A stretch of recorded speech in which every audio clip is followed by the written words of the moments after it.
नमस्कार, स्वागत है आपका टीवी 24 नेटवर्क में और मैं हूं अजय सिन्हा। उत्तर प्रदेश में विधानसभा चुनाव जैसे जैसे नजदीक आ रहा है वैसे वैसे नेताओं की बयानबाजी और तेज बढ़ती जा रही है और इसी बीच विवादित बयान भी सामने आ रहे हैं। दरअसल अब नेताओं को यह लगने लगा है कि वो पुलिस को टारगेट करेंगे तो उन्हें ज्यादा वोट मिल जाएंगे। आपको बताएं 2017 से जब से उत्तर प्रदेश की कमान योगी आदित्यनाथ ने बतौर मुख्यमंत्री संभाली, उसके बाद से ही कानून व्यवस्था को लेकर उन्होंने अपना रुख स्पष्ट कर दिया था कि अपराधियों को उनके सही ठिकाने में पहुंचा दिया जाएगा या तो फिर अपराधी प्रदेश छोड़ दें। अब इस मामले में पुलिस ने सख्त एक्शन लिया और कई एनकाउंटर सामने आए जिसमें या तो अपराधी ढेर हुए या अपराधी घायल हुए। लेकिन अब चूंकि चुनाव पास है तो अब नेताओं के निशाने पर एनकाउंटर करने वाले पुलिस वाले आ रहे हैं और एक से बढ़कर एक बयान दिया जा रहा है। ताजा बयान जो आया है जिसके बाद विवाद गहरा गया है वो है एआईएमआईएम के प्रदेश अध्यक्ष शौकत अली का। शौकत अली ने जो बयान दिया उसके बाद राजनीतिक गलियारों में बवाल मचा हुआ है। दरअसल शौकत अली ने मेरठ में एक सभा में ऐसा बयान दिया कि चर्चा शुरू हो गई। शौकत अली मेरठ में थे, वो अपने लोगों को, अपने समर्थकों को संबोधित कर रहे थे। इस दौरान उन्होंने कहा कि 111 नहीं बल्कि 11 विधायक जिता के दो। मुसलमान का एनकाउंटर करने वालों का भी एनकाउंटर होगा। यानी कि सीधे तौर पर वो ईद मिलन कार्यक्रम में मौजूद थे और उन्होंने कह दिया कि 111 नहीं बल्कि सिर्फ 11 विधायक जिता के दो और जो मुसलमान का एनकाउंटर करते हैं उनका भी एनकाउंटर होगा।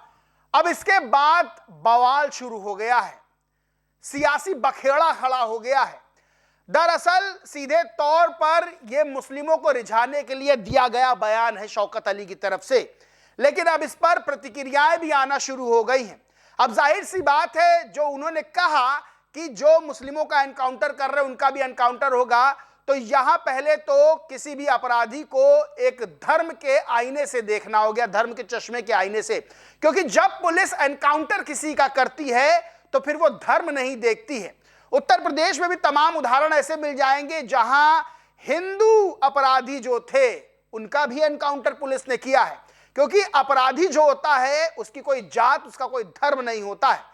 अब ये जो बयान है वो पूरी तरह से राजनीतिक चश्मे से और राजनीति में भी धार्मिक चश्मा लगा के दिया जा रहा है। सबसे बड़ी बात यह है कि इस पर बीजेपी की तरफ से भी पलटवार हुआ है, क्योंकि एनकाउंटर करने वाला कौन? जाहिर सी बात है, एनकाउंटर उत्तर प्रदेश में पुलिस करती है और पुलिस को ही निशाने पर लिया जा रहा है। इसको लेकर भारतीय जनता पार्टी के प्रवक्ता हैं राकेश त्रिपाठी, उन्होंने पलटवार किया और कहा है एनकाउंटर हिंदू या मुस्लिम का नहीं होता, एनकाउंटर अपराधियों का होता है। जनता का मजबूत कानून व्यवस्था के कारण भाजपा सरकार में भरोसा है। भड़काऊ बयानों से जनता पर कोई फर्क नहीं पड़ेगा। सीधे तौर पर इन्होंने कहा कि जो एनकाउंटर होते हैं वो किसी हिंदू मुस्लिम का नहीं होता है बल्कि अपराधी का एनकाउंटर किया जाता है। हाजी शौकत अली ने और भी बयान दिया। उन्होंने कहा कि अगर मस्जिदों और मदरसों की हिफाजत करनी है तो एक डंडा, एक झंडा और एक नेता के सिद्धांत पर संगठित होना होगा। बिना एकता के राजनीतिक ताकत हासिल करना संभव नहीं है।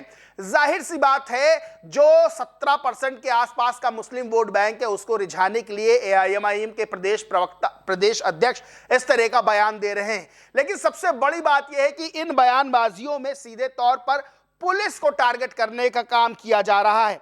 आपको बताएं कि इससे पहले समाजवादी पार्टी के वरिष्ठ नेता प्रोफेसर रामगोपाल यादव का भी बयान सामने आया था, जहां पर उन्होंने कहा था कि एनकाउंटर करने वाली पुलिस को हत्या के मुकदमे झेलने होंगे, वक्त का इंतजार करिए। और यहां तक उन्होंने कहा था कि प्रदेश में फर्जी एनकाउंटर बहुत हुए हैं, हथकड़ी लगे हुए अतीक अहमद, उनके भाई को भी मार दिया गया।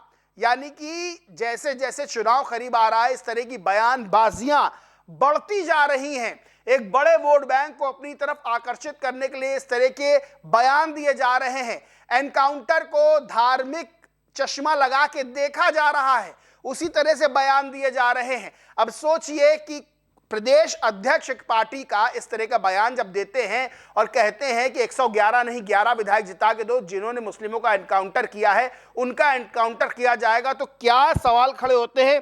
ये सीधे सीधे पुलिस को धमकी देना नहीं हुआ, क्योंकि जो एनकाउंटर करती है पुलिस फोर्स करती है, तो सीधे सीधे क्या पुलिस को एनकाउंटर की धमकी देना नहीं हुआ? ये बड़े सवाल हैं। और इससे पहले भी शौकत अली के कई बयान आ चुके हैं जिन पर बड़ा विवाद हुआ था। एक ऐसे ही शौकत अली ने बयान दिया था और एक जनसभा में कहा था हम दो हमारे दो दर्जन का नारा दिया उन्होंने, और उन्होंने मुसलमानों से अपील की थी कि अधिक बच्चे पैदा करें। शौकत अली ने कहा था कि अल्लाह की देन है, यानी कि इस तरह के तमाम बयान के आ चुके हैं। लेकिन जो इस बार उन्होंने बयान दिया है कि 111 नहीं 11 विधायक जिता के दो, जो मुस्लिमों का जिन्होंने एनकाउंटर किया हम उनका एनकाउंटर करेंगे, सीधे तौर पर यह बताता है कि आने वाले दिनों में और भी बयानबाजियां तेज होने वाली हैं। लेकिन हैरानी की बात यह है कि नेताओं की इन बयानबाजी में पुलिस को टारगेट किया जा रहा है। प्रोफेसर रामगोपाल यादव ने भी बयान दिया था कि उनको जेल भेजेंगे जिन्होंने एनकाउंटर फर्जी किए हैं। और सबसे बड़ी बात यह है कि अब शौकत अली ने यह बयान दिया है कि जिन्होंने मुस्लिमों का एनकाउंटर किया उनका भी एनकाउंटर किया जाएगा। तो क्या सवाल यह खड़ा होता है कि अब अपराधियों को धार्मिक चश्मा लगा के देखा जाएगा कि कौन हिंदू अपराधी है, कौन मुस्लिम अपराधी है?